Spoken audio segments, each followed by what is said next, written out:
નમસ્કાર દર્શક મિત્રો, આપ જોઈ રહ્યા છો IHRTC ન્યૂઝ અને હું છું રિપોર્ટર દિનેશ કુમારસિંહ બાબરિયા ઘેટી.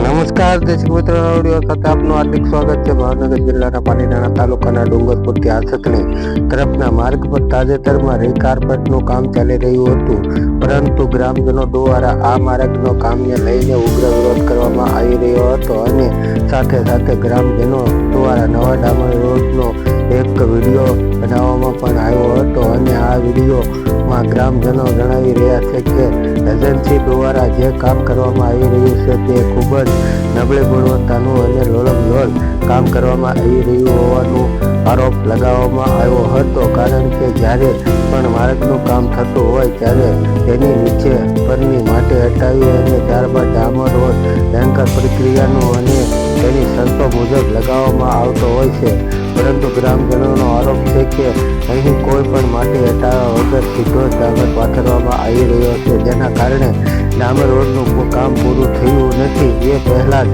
રોડ પરથી ડામર ઉખડી રહ્યો છે.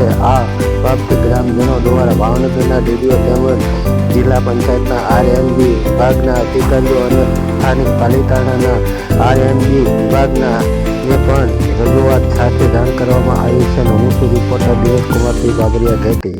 આજરોજ આ રસ્તાનું કામ ચાલુ છે.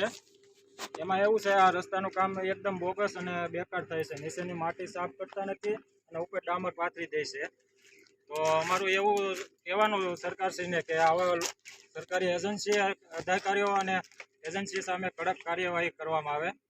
અમે રજૂઆત કરી છે. 10 વર્ષ બાદ આ રસ્તાનું કામ ચાલુ થયું છે. ધારાસભ્યશ્રી અને અમારા તાલુકા સદસ્ય સુરપાલસિંહ સવિયાની મહેનતથી આ રોડ મંજૂર થયો છે ઘણા વર્ષો પછી. છતાં આ લોકો એજન્સી અને સરકારી અધિકારીઓ દ્વારા આવું બોગસ કામ કરવામાં આવે છે. તો અમારી સરકારશ્રીને એક જ વિનંતી છે કે આવા લોકો ઉપર કડક કાર્યવાહી કરવામાં આવે અને આ રસ્તાનું કામ સારું કરવામાં આવે. અને આપને એક રોડ પણ બતાવીએ, સાથોસાથ જોઈ શકો છો આપ. આમાં નીચે એકદમ સાવ માટી છે અને ઉપર આવી રીતનો ડામર પાથરીને બનાવવામાં આવે છે.